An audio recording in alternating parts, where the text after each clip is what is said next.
Hello and welcome. Today we are going to be changing a screen on this A2337. This is an A2337 MacBook Air. Today we're going to be changing the screen because the screen has broken. The A2337 is one of the easier machines to do, one of the easier MacBooks to do, and not to be confused with the A2338. The A2337 and the A2338 are not the same machine. So welcome to the channel and let's get on with the repair. Here we go. So the tools that we need to do this job, they're not particularly extensive. Firstly, we're going to need a plastic spudger, nylon spudger. They're fairly easy to get anywhere. We need a sucker. We need a Pentalope 5 screwdriver. We need a pair of tweezers, ideally a pair of tweezers which have a nylon point to them. Not necessary, but it's easier if you do. We also need to have an Disassembling tool. These little bit of knobbly things here, by the way, is just Sugrue that I've put on my Disassembling tool just to make it easier to hold and lever with. We need a screwdriver with a Torx 5 bit in it. So here we go, a Torx 5 bit, and we need a screwdriver with a Torx 4 bit in it. I'll try and put some links to these in the video. They're fairly easy and cheap to buy on places like Amazon. So those are the tools we need, and of course a little bit of patience. So let's get on with the repair now. So to remove the back of the machine, we're going to take our Pentalope 5 screwdriver. I'll try and keep my hands out of the way as much as I possibly can. And we need to go and remove 10 Pentalope 5 screws. I actually use a little magnetic thing, pad, to keep all my screws on. You don't have to do that. I advise you that you lay them out in the order, all of your screws, lay them out in the order in which you take them out. Not that there are that many on an A2337. So I'm going to just quickly remove all these and get these taken out.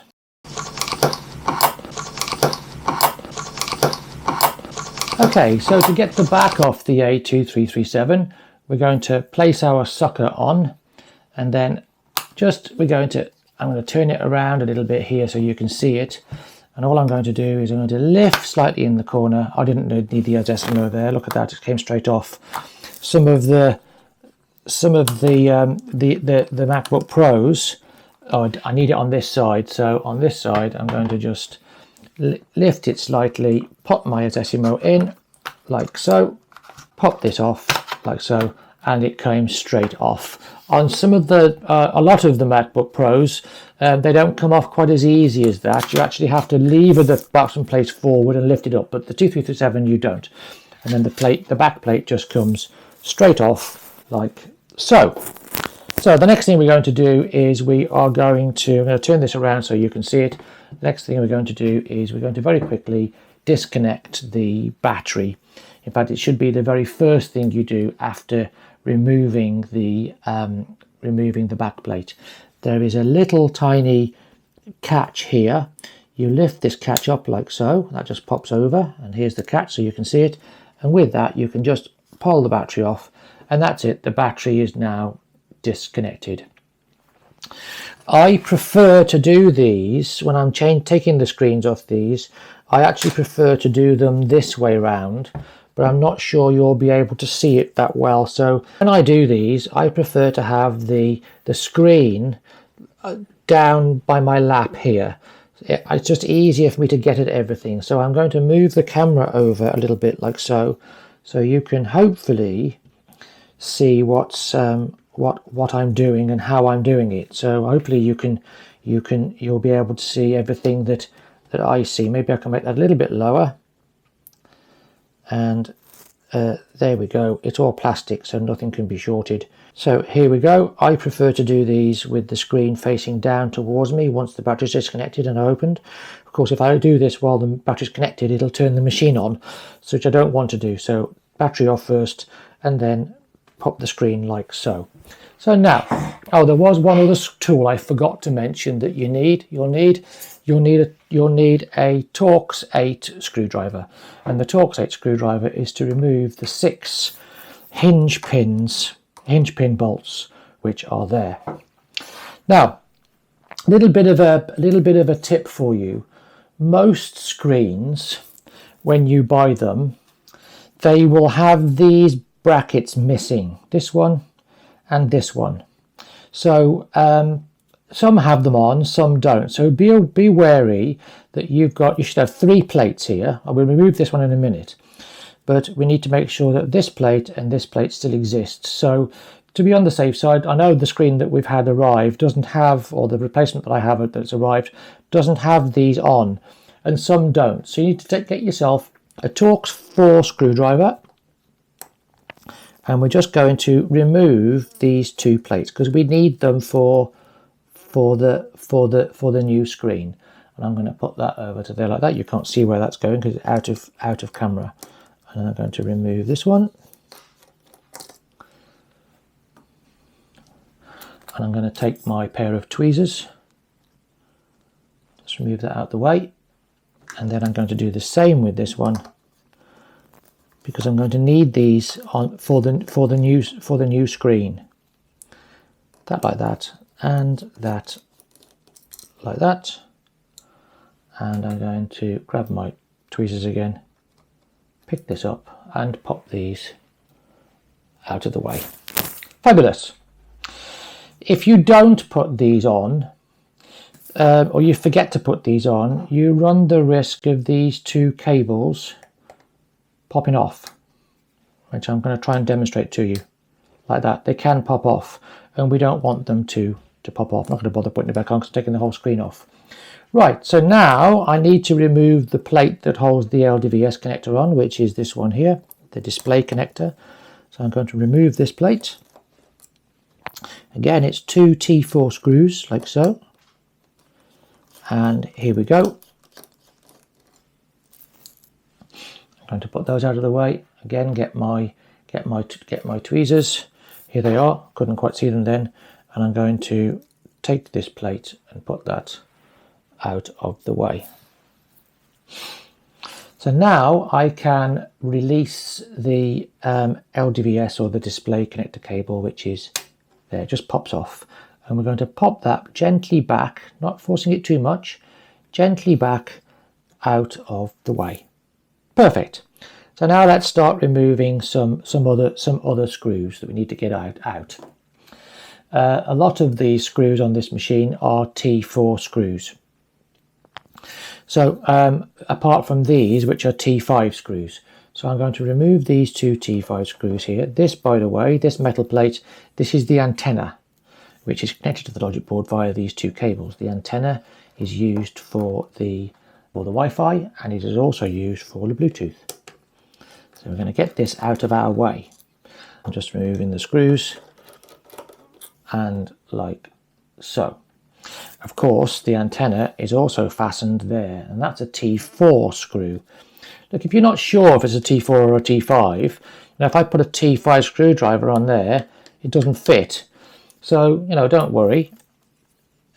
Just make sure you don't do it the other way around. You go and strip one of the screws, because if you strip one of these screws, it then becomes a bit of a mission to try and get the thing out.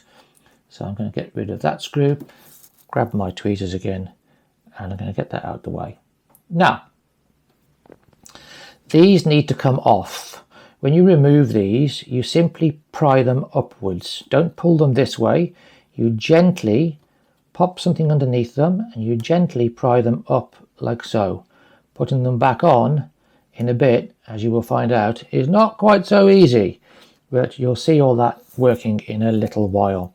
Next thing we need to do before removing this, we need to just release the hinge pins. So let me get my my T8 screwdriver, and I'm going to release these. When I put the screen back together, I'll have a chat with you later about the correct torque settings for each of these screws. Not as complicated as you might think it is. So let's take this out, like so. We're going to take these out, like so, like so. So all that now is out of the way. So we can grab our our spodger, and we can gently lever this up and out of our way. Well, before we do that, sorry, I need to release, my mistake, I need to release these 2 pins here. These are T5s. So this pin here, that is a T5. Take that out. And this is a T5 here. And we will take that out and pop those out of the way. And as you can see now, we have a nice loose everything. And now we've got to gently lever the antenna up and out of the way. They can be a bit fiddly on times, but they just clip in. They don't do an awful lot. They don't fix anywhere. Be careful. We don't really want to be forcing anything we don't need to force, but it does lift up. It does come away. Lift this out of the way here, and you will see that this, we don't want to catch this on anything, especially this. We don't want to be ripping this off. This is the connector to the logic board. So we want to make sure that all that comes out of the way like so. And then there you go. That's the antenna out of the way, which I was just going to put over there for now.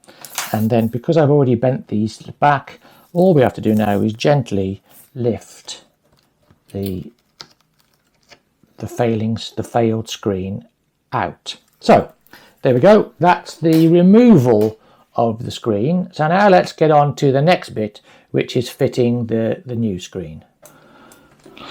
So now we have the new screen ready to go back on, which the new screen is here. I've already bent the hinges back to fit them on.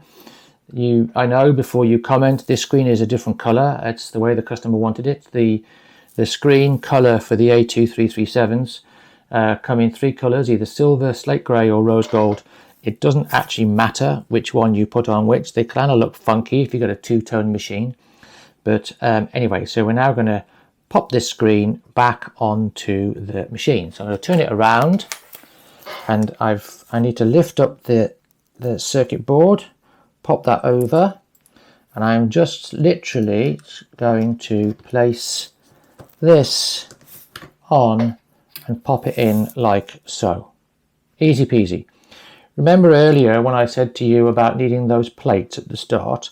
So if you look on this screen, these 2 connectors, they don't have the securing plate on them, which is why we took them off the old screen before we started the job. But the first thing we're going to do is we're going to gently now pop on the antenna, and we're going to gently wiggle this into place. So a little bit of fast forwarding, and then I'll be back with you in a minute once it's in place. Okay, so holding this up now, I'm going to pop in just loosely. I'm going to pop in 2 screws to hold the hinges in place. Loosely because I want to tighten them up. I want to line the screen up a little bit later. So I'm just going to grab the first one. I'm going to pop that into there. So now they're on loosely. Next thing I'm going to do is I'm going to put the screws in that hold the antenna in place, and then I can put the remainder of the screws in for the screen. So let's just put those. So if you remember, they are T5s. So they're quite long screws. So I'm going to grab the first one down here. I'm going to pop that in like so.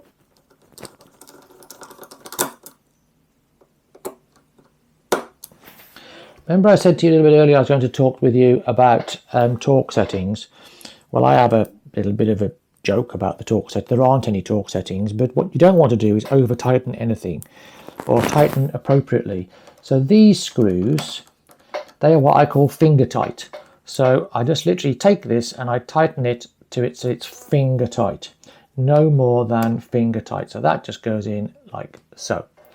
I'm then going to pop in the other 2 screws, and then we'll fasten the screen and pop the inverter board in place. Like so. And then this one pops on like so. Then we can go back and put in the remainder of the screws for the screen hinge pins. Now these are not finger tight, these are fist tight. So you just literally hold it in your hand. I can't really show you one here. Hold it in your hand and you just give it a little twist like so. Nothing major. We don't want to be stripping any threads here. This is not a car. It's a MacBook. We go gently with it. I like to put them in alternately.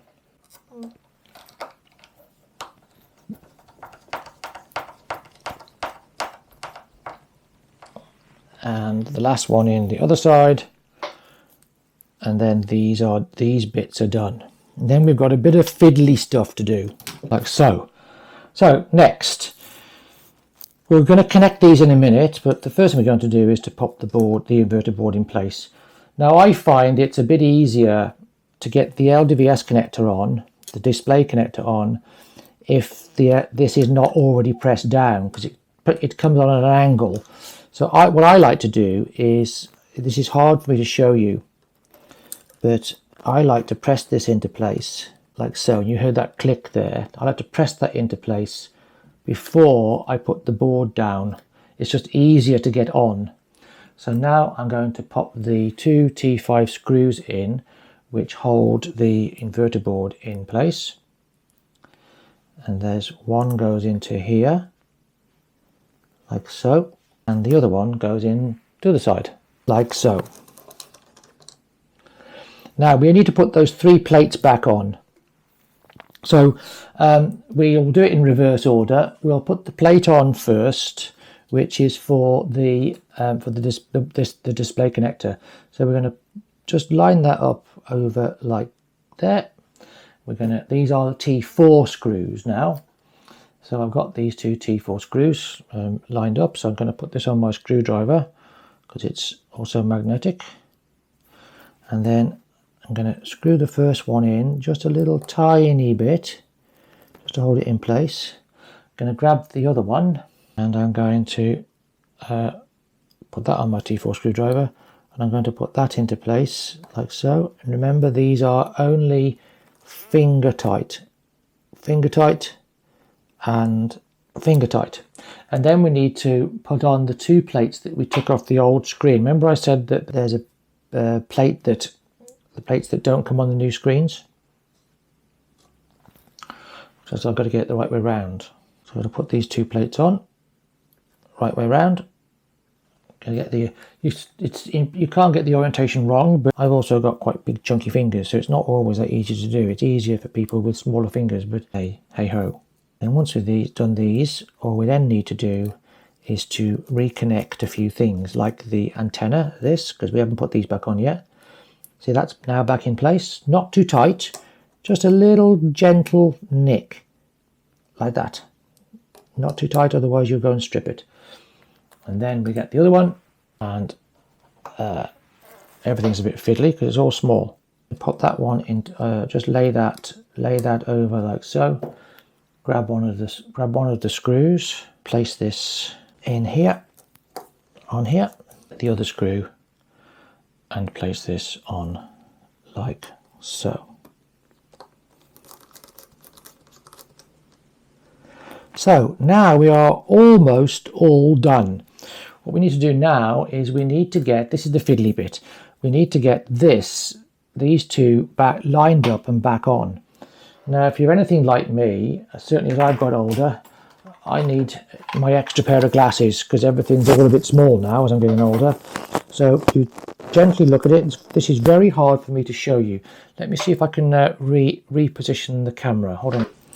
Okay, I don't know if it's any better, if you can see this or not, but I'm going to now line that up so it's on the top of that connector, and then you should hear it pop like that, so it pops on.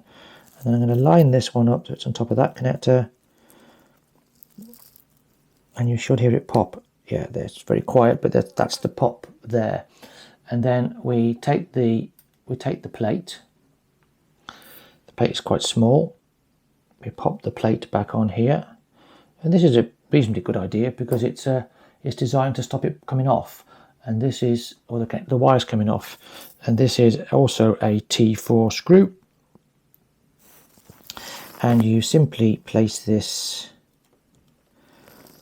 over and on there like that. The last thing, of course, you have to do is reconnect the battery connector. Be sure that when you connect it, you haven't got this stuck underneath. It tends to flop underneath. It needs to go over the other side, otherwise it won't go on properly. And then you line up the battery connector. Again, difficult for me to show you on camera, but you'll get the idea. You'll see where it pops in. So